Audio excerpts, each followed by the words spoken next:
Dhaka college আয়োজিত online ক্লাসে আমি প্রফেসর হুসনি আরা খাতুন।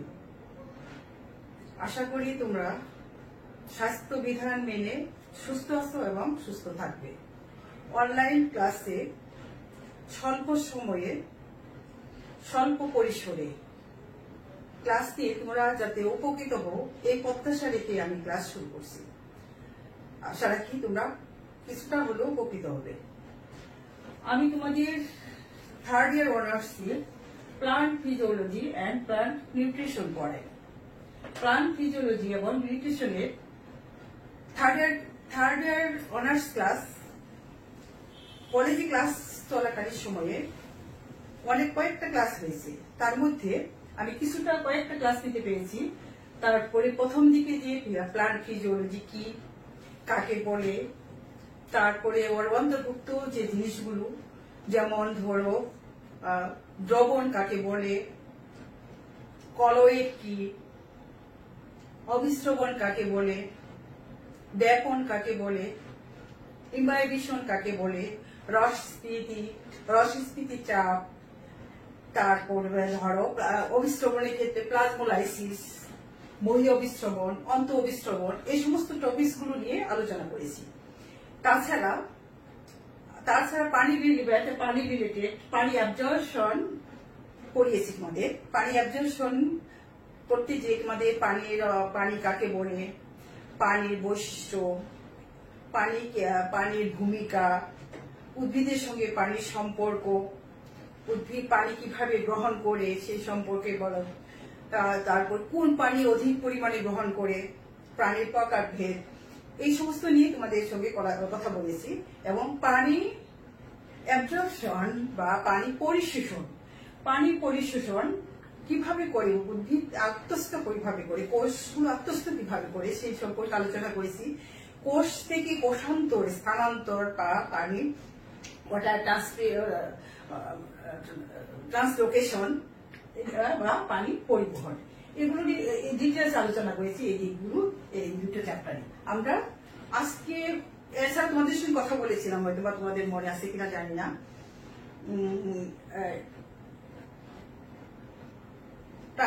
ওয়াটার অ্যাবজর্পশনের সঙ্গে আয়ন অ্যাবজর্পশনের একটা রিলেশন আছে। ওয়াটার রিলেশন হলো যে তোমাদের প্লান্ট ফিজিওলজির অন্তর্ভুক্ত। আমরা জানি প্লান্ট ফিজিওলজি কি তোমাদের ম্যাক্সিমাম সাবজেক্টে টপিকস গুলো প্লান্ট ফিজিওলজি, এবং মার্কস পরিমাণও বেশি, 80 মার্কস এখানে, আর এখানে হলো 20 মার্কস। সুতরাং এখানেই পড়াতে হবে। প্লান্ট নিউট্রিশনের ক্ষেত্রে তোমাদের যে টপিকস গুলো আছে, যে নিউট্রিশন কি, তারপরে আয়ন, কিন্তু আমি তোমাদের ওয়াটার অ্যাবজর্পশনের সময় বলেছিলাম যে আয়ন অ্যাবজর্পশন তার সাথে সাথে পড়ো। কিন্তু প্লান্ট ফিজিওলজি পড়াতে যে আজকে তোমাদের আয়ন অ্যাবজর্পশন আগামী ক্লাসে পড়াবো, ট্রান্সপিরেশন পড়াবো। Transpiration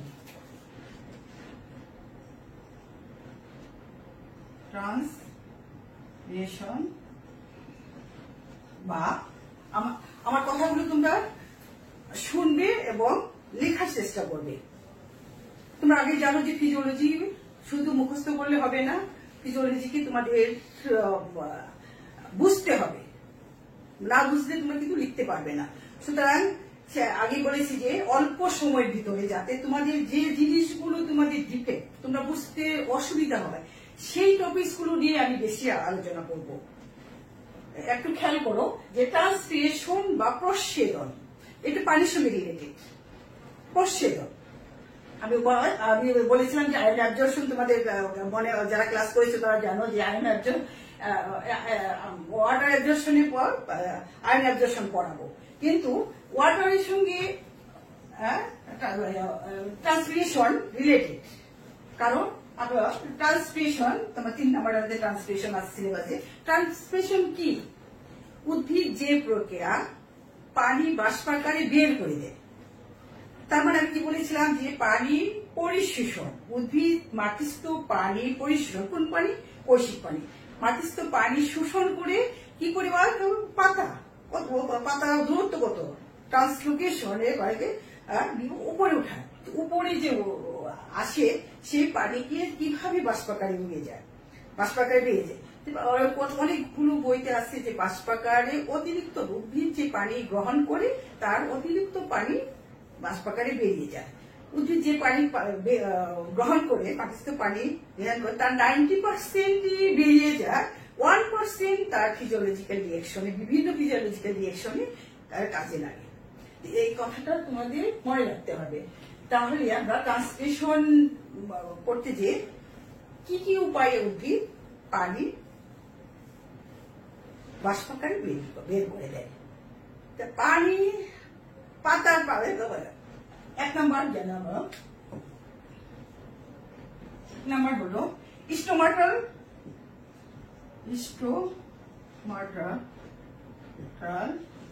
transpiration. ছেলেরা ইরেশন। 2 নাম্বার কিউটিকুলার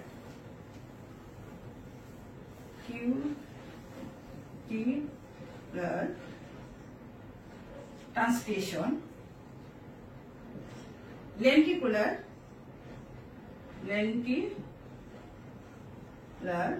ট্রান্সপিরেশন। ছেলেরা, আমার লেখাগুলো তোমাদের যদি বুঝতে অসুবিধা হয়, মানে দূর থেকে তোমরা যদি লেখাগুলো ঠিক মতো ধরতে না পারো, তাহলে আমি যে বলবো সঙ্গে সঙ্গে লিখে ফেলবে। তাহলে ট্রান্সপিরেশনের টাইপস গুলো, ট্রান্সপিরেশন কি? এখন স্টোমাটাল ট্রান্সপিরেশন, এই স্টোমাটাল ট্রান্সপিরেশন পত্র রন্ধ্রীয় ট্রান্সপিরেশন বা প্রস্বেদন। ম্যাক্সিমাম প্রস্বেদনটা পত্ররন্ধ্রীয় হয়ে থাকে। যেমন 100% থেকে 80 থেকে 90% প্রস্বেদন সংগঠিত হয় পত্ররন্ধ্রীয় ভাবে। বাকিটা কিউটিকুলার 5 থেকে 10 এবং লেন্টিকুলার। আমরা কিউটিকুলার এবং লেন্টিকুলার সম্পর্কে পরে আলোচনা করব। স্টোমাটাল ট্রান্সপিরেশন করতে গেলে আমাদের বুঝতে হবে যে স্টোমাটা কি। আমি জানি, আমার ছেলেরা জানে, কারণ আমি পড়িয়েছি। সেকেন্ড ইয়ার অনার্সে তোমাদের অ্যানাটমিক্যাল পড়াতাম। অ্যানাটমি পড়াতে গেলে স্টোমাটা কি, কয় ধরনের এবং উদাহরণ, এবং পরীক্ষায় এসেছিল অনেকটা ইয়ারে। স্টোমাটা আমরা জানি কি, উদ্ভিদের কচি কাণ্ড অথবা পাতা, বহিত পাতা, কোনো পাতার উভয়পক্ষে পাতার কচি কাণ্ডার বহিতকে দুটি গার্ড সেল দ্বারা আবৃত, যে ওটা বা পরিবেষ্টিত যে ওরা অঞ্চল, একটা রন্ধ্র, তাকে বলা হয় পত্ররন্ধ্র। তাহলে আমরা রন্ধ্রীয় ট্রান্সলেশন করতে যেয়ে আমাদের পত্ররন্ধ্রটা কি সেটা ভালোভাবে জানতে হবে।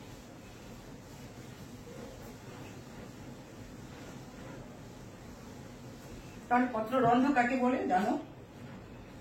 তোমরা জানো, আমরা ছেলেরা জানে পত্ররন্ধ্র কাকে বলে। আমি চেষ্টা করবো তোমাদের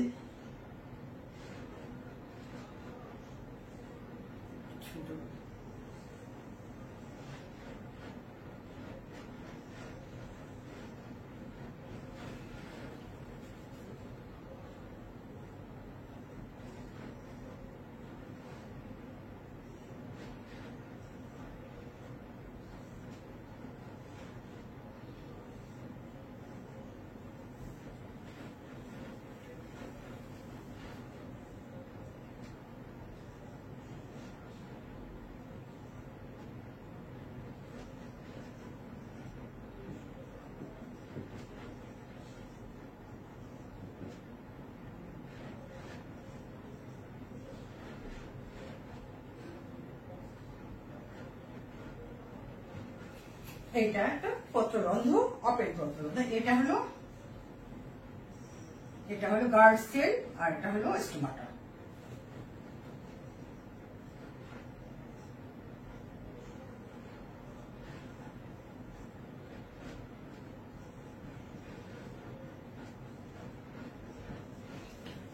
আর এইগুলো সাধারণ টিস্যু সেল। এখন দেখো, এই একটা গার্ড সেল। এখন আমাদের পত্ররন্ধ্রের দুটো গার্ড সেলে এই যেগুলো দেখতেছ পর্যাপ্ত পরিমাণে ক্লোরোপ্লাস্ট থাকে, প্রচুর ক্লোরোপ্লাস্ট। এবং পত্ররন্ধ্র ফাংশন হলো বিভিন্ন, যেমন পত্ররন্ধ্র পদ্ধতিতে কার্বন ডাইঅক্সাইড ইন করে, ফলে কি হয় সালোক সংশ্লেষণে অংশগ্রহণ করে। প্রস্বেদনী প্রক্রিয়ায় অতিরিক্ত বল প্রয়োজনীয় পানি অনেক সময় বেরিয়ে যাবে, পানি বেরিয়ে যায়, আবার কি করে অক্সিজেন নির্গত হয় কেবল পত্ররন্ধ্রের মাধ্যমে। পত্ররন্ধ্রের ফাংশন অনেক আছে, বুঝতে পারো। এখন দেখো আমরা কি বলেছি ট্রান্সপিরেশনের ক্ষেত্রে পত্ররন্ধ্রীয় প্রস্বেদন বা ট্রান্সপিরেশন। এখন দেখো যে পত্ররন্ধ্রীয় হলে কি পত্ররন্ধ্রের মধ্যে পানিটা আসে কিভাবে? পত্ররন্ধ্রের মধ্যে পানি বাইরে বেরিয়ে যাবে, বাষ্পাকারে বেরিয়ে যাবে। আরো বলেছিলাম যে 99% পানি বেরিয়ে যায়, 80 থেকে 90% পত্ররন্ধ্রের মধ্যে বেরিয়ে যায়। তাহলে পানিটা থাকে কোথায়? পানি পত্রের রন্ধ্র দুটি গার্ড সেলের পিছনের দিকে একটা গহ্বর থাকে। উদ্ভিদ, ওই যে আমি বলেছিলাম যে পানি পরিবহনের উপায়ে যে বিভিন্ন স্থান থেকে পানি কিভাবে দুটো ভাবে, আগে তোমরা ক্লাস যারা করেছো তারা জানো যে দুটো ওয়েতে হয়। একটা হলো অ্যাপোপ্লাস্টিক পাথওয়ে, একটা হলো সিপ্লাস্টিক পাথওয়ে। এই অ্যাপোপ্লাস্টিক পাথওয়ে তোমরা জানো, আমি তোমাদের ইনকোর্স পরীক্ষা নেওয়ার ক্ষেত্রে তোমাদের কিছুটা বলে দিয়েছিলাম। অ্যাপোপ্লাস্টিক মানে যে উদ্ভিদের কোষের বা অন্তঃগঠনের নির্জীব অঞ্চল দিয়ে যে পরিবাহিত হয় বা চলাচল করে তাকে বলে অ্যাপো। আর সজীব অংশ মানে সেলের ভিতর দিয়ে, সাইটোপ্লাজমের ভিতর দিয়ে যে এটা হয়, এইগুলো ওয়ে দিয়ে এই পানিগুলো এসে ওই গহ্বরে জমা থাকে। যখন পত্ররন্ধ্র ওপেন হয়ে যায়, খুলে যায়, তখন এই পানি বাষ্পাকারে বেরিয়ে যায়। তাহলে আমাদের কি জানতে হবে যে পত্ররন্ধ্র কিভাবে খুলে এবং বন্ধ হয়। তাহলে পত্ররন্ধ্র সম্পর্কে আমরা যে জানতে গেলে আমাদের পত্ররন্ধ্র খোলা এবং বন্ধ থাকাটা জানতে হবে। কারণ খোলা হলেই প্রস্বেদনটা হয়, বন্ধ থাকলে প্রস্বেদন হওয়ার স্কোপ থাকে না। তাহলে পত্ররন্ধ্রীয় প্রস্বেদনটা কিভাবে হয়, পত্ররন্ধ্র কিভাবে খুলে এবং বন্ধ থাকে। আমি তোমাদের অনেক বিজ্ঞানী অনেক মতবাদ দিয়েছেন, তার আগে আমাদের জানতে হবে পত্ররন্ধ্রটা কিভাবে ওপেন থাকে। এখন দেখো দুটো গার্ড সেল, একটা গার্ড সেলের ভিতরে কি থাকে? ক্লোরোপ্লাস্ট থাকে। তো ক্লোরোপ্লাস্ট থাকে দুটো গার্ড সেলের। তুমি দুইটা অংশ দেখবা, এই যে বাহিরের অঞ্চলটা খেয়াল করো ছেলেরা, এই যে বাহিরের অঞ্চলটা, এই যে বাহির অঞ্চলটা দেখতে পাচ্ছ কোষের গার্ড সেলের বাহির, এই পোরশনটা খুব পাতলা, এটা পাতলা। এবার এই যে অংশটা দেখতে পাচ্ছ,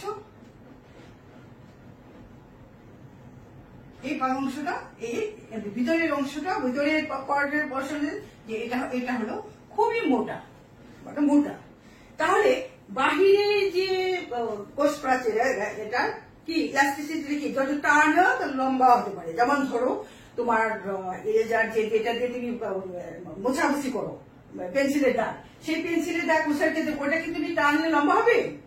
কারণ ওটা সংকোচন ক্ষমতা বেশি, যার ফলে সে এই মোটা যে প্রাচীরটা, এটা ও সংকোচন ক্ষমতাটা বেশি, সে নিজের কাছে বেশি থাকে।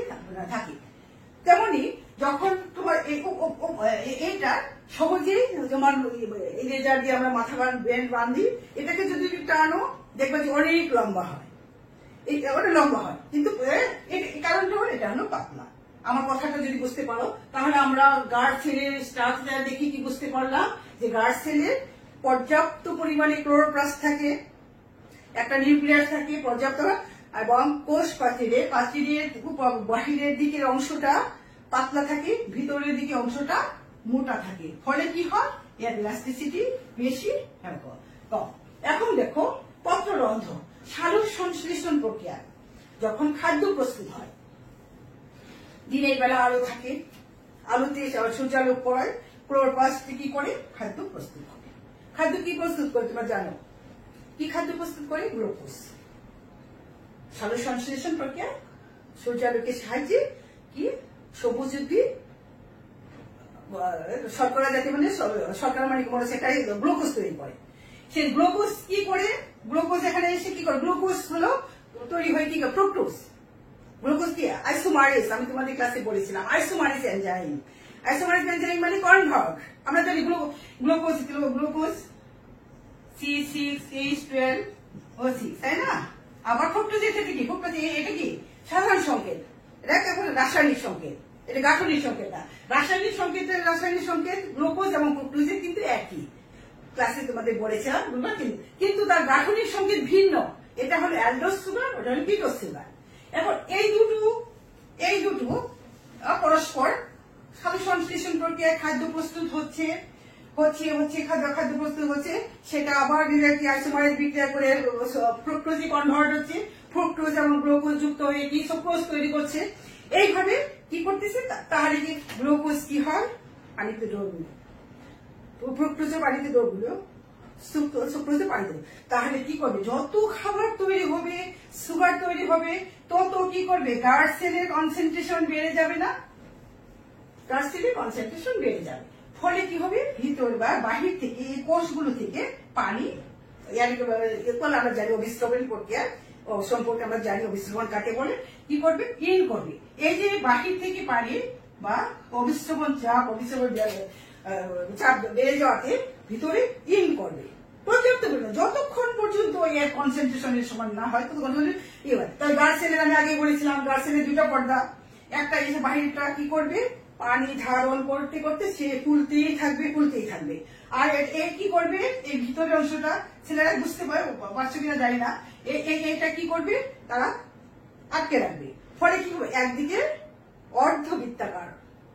অর্ধবৃত্তাকারের মতো অথবা অর্ধচন্দ্রাকৃতি একটা শেপ তৈরি করবে।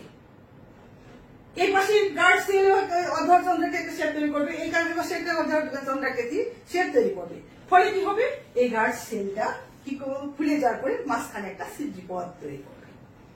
ক্লিয়ার হয়েছে? এটা কখন, দিনের বেলা, কখন, যখন লাইট থাকে, সূর্যালোক থাকে, যখন সালোক সংশ্লেষণ প্রক্রিয়া সম্পন্ন হয়। আর রাত্রিতে কি করে, রাত্রিতে যখন, এখন দেখো আমার আরেকটা প্রশ্ন তোমাদের বলি, আমি শেষ করে দিচ্ছি। রাত্রিতে যখন সালোক সংশ্লেষণ আর হচ্ছে না, কেন হচ্ছে না, লাইট নাই, সূর্যালোক নাই, খাবার তৈরি হচ্ছে না, এখানে যে খাবারগুলো তৈরি হচ্ছে সেগুলো কি কনভার্ট হচ্ছে স্টার্চ। আমরা জানি খাবার কি বল, সঞ্চিত খাদ্য স্টার্চ কি অদ্রবণীয়, পানি দ্রবীভূত হয় না।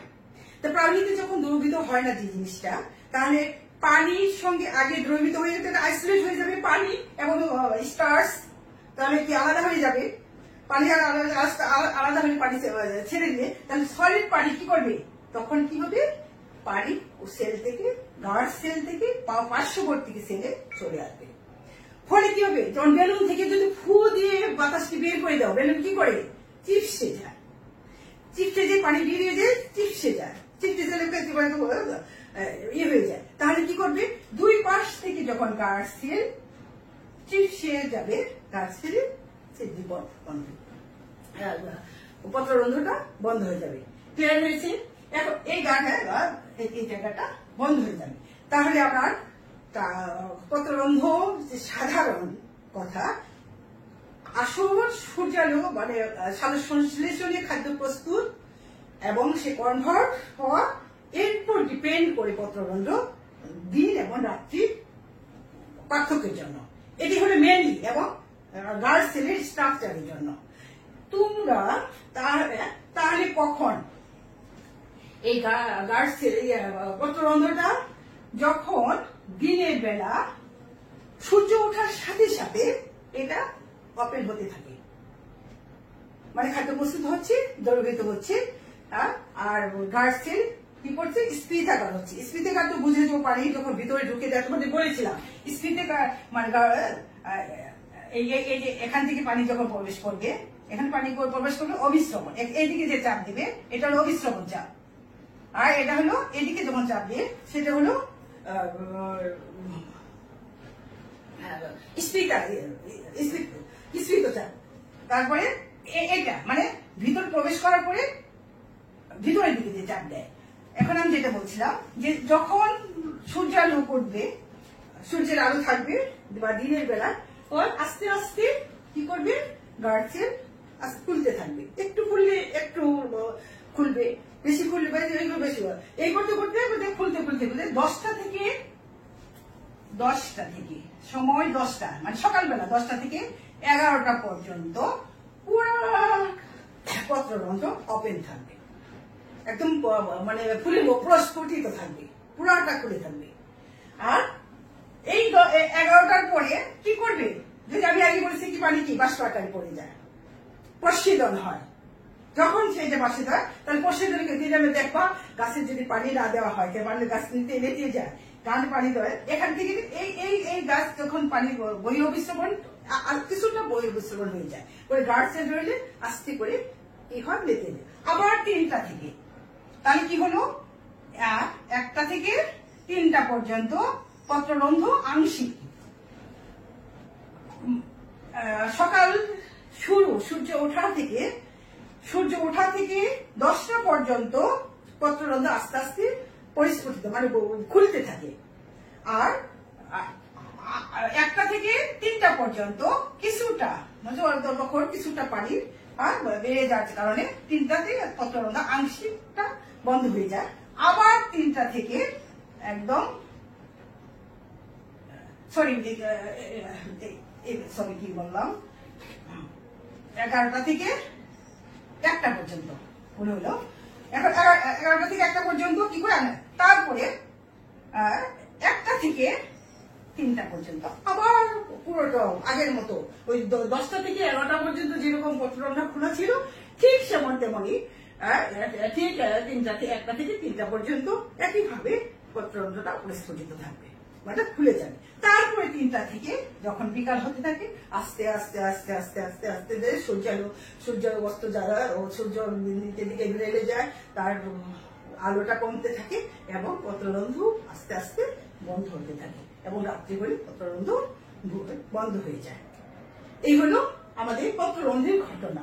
এখন আমরা এটা তো সাধারণ কথায় জানলাম যে পত্ররন্ধ্রের ভিতরে খাদ্য প্রস্তুত হওয়ার পরে গ্লুকোজ তৈরি হয়, গ্লুকোজ থেকে ফ্রুক্টোজ তৈরি হয়, ফ্রুক্টোজ থেকে সুক্রোজ তৈরি হয়, সুক্রোজ থেকে তারপর স্টার্চ তৈরি হয়, এইভাবে চলতে থাকে। কিন্তু এখন যে রন্ধ্রটা এর ভিতরে কি ধরনের রিয়াকশন গুলো হচ্ছে সেটা আমাদের যারা বিভিন্ন বিজ্ঞানী বিভিন্ন ধরনের মতবাদ দিয়েছে। এই মতবাদগুলোর মধ্যে আমি বলছি 1 নম্বর মতবাদ। 1 নম্বরটা হলো 1 নম্বর যিনি মতবাদ দিয়েছেন, 1 নম্বর মতবাদ হল লর্ড 1905 তিনি এই যে আমি কথাগুলো বললাম তার মানে কি, স্টার্চ এবং সুক্রোজ থেকে স্টার্চ এবং কনভার্ট হয়, এই মতবাদ তিনি দিলেন। কিভাবে মত দিলেন, তিনি স্টার্চ থেকে কিভাবে সুক্রোজ হয় এবং সুক্রোজ থেকে কিভাবে শায়েরি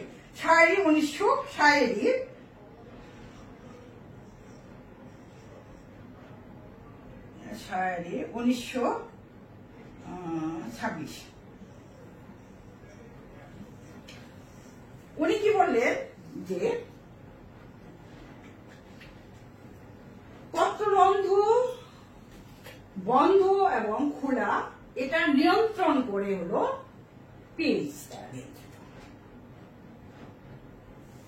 পত্ররন্ধ্র খুলে এবং বন্ধ হয় এটা নিয়ন্ত্রণ করে হলো পিএইচ দ্বারা নিয়ন্ত্রণ। যখন কিভাবে দিয়ে দেবে পিএইচ দ্বারা নিয়ন্ত্রণ, যখন রাত্রিবেলা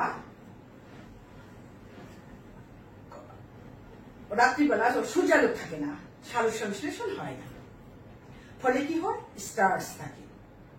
এই স্টার্চ থাকার ফলে কি করে, কিন্তু কি হয়, কার্বন ডাই অক্সাইড তৈরি হয়, সালোক সংশ্লেষণ হচ্ছে না কিন্তু কার্বন ডাই অক্সাইড হচ্ছে, শ্বসন তো হচ্ছে, প্রত্যেকটা শ্বসন হচ্ছে, শ্বসনের ফলে কি হচ্ছে, কার্বন ডাই অক্সাইড তৈরি হচ্ছে।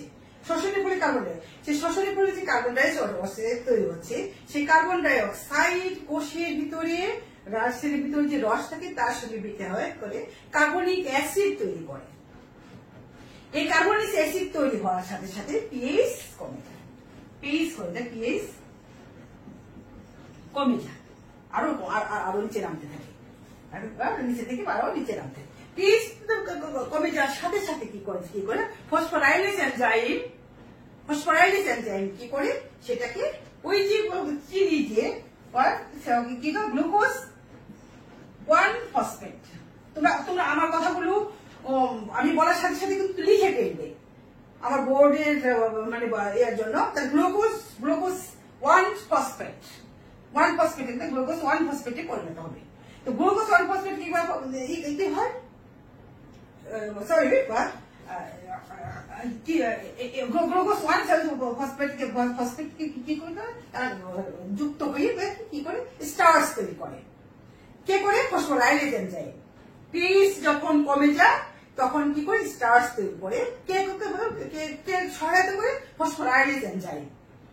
কোনটা থেকে আসে? গ্লুকোজ 1-ফসফেট তখন কনভার্ট হয়ে যায় স্টার্চ এবং পত্ররন্ধ্র বন্ধ হয়ে যায়। আবার যখন সূর্যালোক থাকলে কি হয় যে কি সংশ্লেষণ ওখানে কার্বন শ্বসন তো অনবরত হচ্ছে, কোষের ভিতরে অনবরত শ্বসন হচ্ছে। শ্বসনের ফলে কি তৈরি হচ্ছে? Carbon die oxide. সেই কার্বন ডাই অক্সাইড কি করে? সালোক সংশ্লেষণে অংশগ্রহণ করে। সেই সালোক সংশ্লেষণে অংশগ্রহণ করার ফলে কি করে? সালোক সংশ্লেষণ যখন অংশগ্রহণ করে তখন এই আবার ফসফোরাইলেজ এনজাইম করার পরে পিএইচ কিন্তু বেড়ে যায়, পিএইচ বেড়ে যাওয়ার সাথে সাথে ফসফোরাইলেজ এনজাইম কার্যকারিতায় তখন শুরু হয়ে যায়। শুরু হওয়ার ফলে এই যে ইনঅর্গানিক ফসফেটের সঙ্গে বের করে দিয়ে এই যে গ্লুকোজ 1-ফসফেট তৈরি করে। গ্লুকোজ 1-ফসফেট যখন তৈরি হয় তাহলে কি হবে? গ্লুকোজ 1-ফসফেট তৈরি হওয়ার সাথে সাথে কি হবে? কোষের ভিতরে কি গ্লুকোজ 1-ফসফেট দ্রবণীয়, পানিতে দ্রবণীয় হয়ে যাতে গার্ড সেলের ভিতরে যখন গ্লুকোজ সৃষ্টি হয় পানিতে দ্রবণীয় হয়ে আবার কি করে পানি কি অন্তঃমিশ্রণ হয় বা ভিতরে ঢুকে ঢুকতে কি রস সৃষ্টি ঘটে। রস সৃষ্টি হওয়ার পরে গার্ড সেল স্ফীতাকার হয় এবং পত্ররন্ধ্র ফুলিয়ে যায়। তাহলে বুঝতে পারছি উনি কি বলছেন যে পিএইচটা নিয়ন্ত্রণ, পিএইচ যখন নেমে যায় তখন ফসফোরাইলেজ এনজাইম কার্যকারিতা কি করে স্টার্চ তৈরি করে রাত্রিবেলা। আবার যখন সূর্যালোক থাকে তাহলে স্টার্চ তৈরি আগে তোমাদের যে ডেসক্রিপশনটা দিলাম যে কিভাবে স্টার্চ তৈরি হয়, মানে স্টার্চ তৈরি হওয়ার ফলে কি হয়? স্টার্চ তো পানিতে দ্রবণীয়, তার ফলে কি হয়? সলিড থাকে, ফলে পানি এবং স্টার্চ আলাদা হয়ে যায়। আলাদা হলে গার্ড সেলের পানি কি হয়? বহিঃবিসরণ মানে গার্ড সেল থেকে পানি বের করে দেয়। তোমরা বুঝতে পারছো কিনা জানি না। গার্ড সেল থেকে বের হয়ে গেলে আস্তে আস্তে এটা আবার পত্ররন্ধ্র বন্ধ হয়ে যায়। তাই শায়েরি উনি যেটা বলছেন সেটা হলো যে পত্ররন্ধ্র যখন দিনের বেলা খোলা থাকে, রাত্রিবেলা বন্ধ হয়, তা নিয়ন্ত্রণ করে পিএইচ দ্বারা নিয়ন্ত্রিত হয়।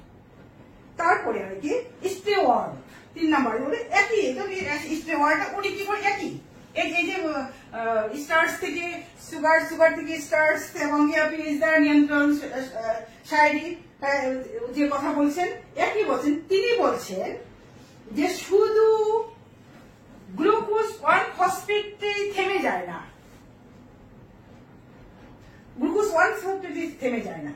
তো গ্লুকোজ 1-ফসফেট থেকে গ্লুকোজ 6-ফসফেট থেকে আবার গ্লুকোজ তৈরি হয় এবং আবার গ্লুকোজ থেকে যদি এক অণু এটিপি থেকে এডিপি তৈরি হলে একটা 1-ফসফেট যুক্ত হয়ে গ্লুকোজ 1-ফসফেট এবং তারপরে স্টার্চ তৈরি করে। স্টার্চ তৈরি করে এবং আবার কি করে স্টার্চ তৈরি হওয়ার সাথে সাথে পত্ররন্ধ্র বন্ধ হয়ে যায়। তার মানে শায়েরি এবং স্টেওয়ার্ট ওনার মতবাদ কিন্তু মিল আছে, উনি কি উনি তো এখানেই থেমে গিয়েছিলেন, এই পর্যন্ত থেমে গিয়েছিলেন, কিন্তু উনি বললেন যে শুধু গ্লুকোজ 1 ফসফেটই থাকে না, গ্লুকোজ 1 ফসফেট আবার গ্লুকোজ 6 ফসফেটে পরিণত হয়, গ্লুকোজ 6 ফসফেট থেকে গ্লুকোজ তৈরি হয়, আবার এটিপি থেকে আবার গ্লুকোজ 1,6 ফসফেট আবার স্টার্চ তৈরি করে। এই যে যখন দিনের বেলা এই ঘটনাগুলো ঘটে, রাতের বেলা এই ঘটনাগুলো ফলে পত্ররন্ধ্র খুলে যায় এবং বন্ধ হয়ে যায়। আশা করি ছেলেরা বুঝতে পারছো। আধুনিক মতবাদ বা প্রোটন ট্রান্সপোর্ট থিওরি, যেটা প্রোটনটা কি আমরা প্রোটন জানি hydrogen ion, proton hydrogen ion. ছেলেরা বুঝতে পারছো?